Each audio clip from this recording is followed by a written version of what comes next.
let ned for islam.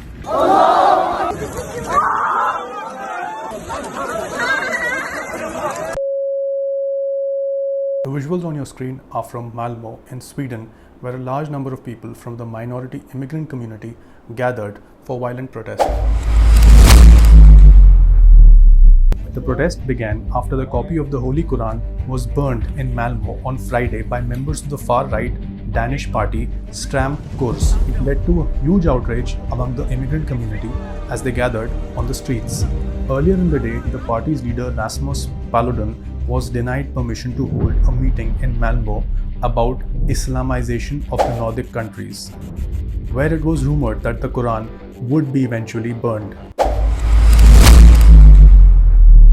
Paludan is a Danish politician and lawyer who founded the far-right party Stram Kurs in 2017 and was noticed for making anti-Muslim videos on YouTube, the contents of which included burning of the Quran wrapped in bacon, which justified as a tribute to free speech. In June, Paludan was convicted on charges of racism for posting anti-Islam videos on his party's social media channels, as a result of which he was sentenced to 3 months in jail and was disbarred from practicing law.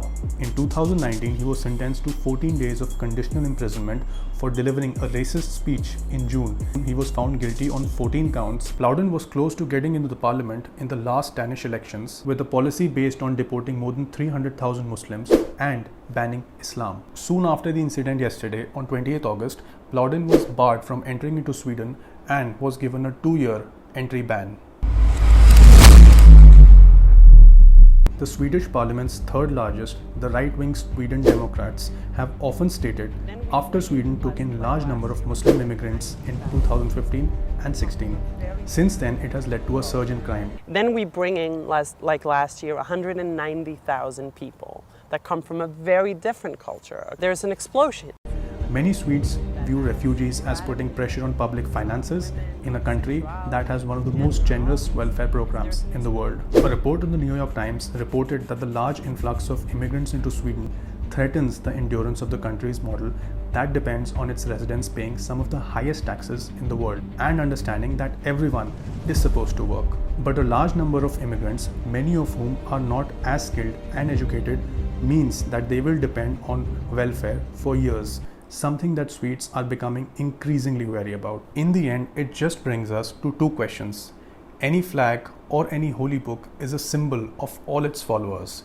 In that situation, is burning or defaming it the right solution? And always, whenever such acts happen, is it the right solution to come down to the streets and indulge in violence? Recently, a similar incident occurred in India when one Twitter post incited violence among the minority community as they came to the streets and burned down public property and incited violence. We are not here to pass any judgments. Instead, we just wish to ask a simple question. If an eye for an eye is always the solution, then what is the purpose of the law? Let us know your opinion down in the comments below. Till then, stay safe and thank you so much for watching.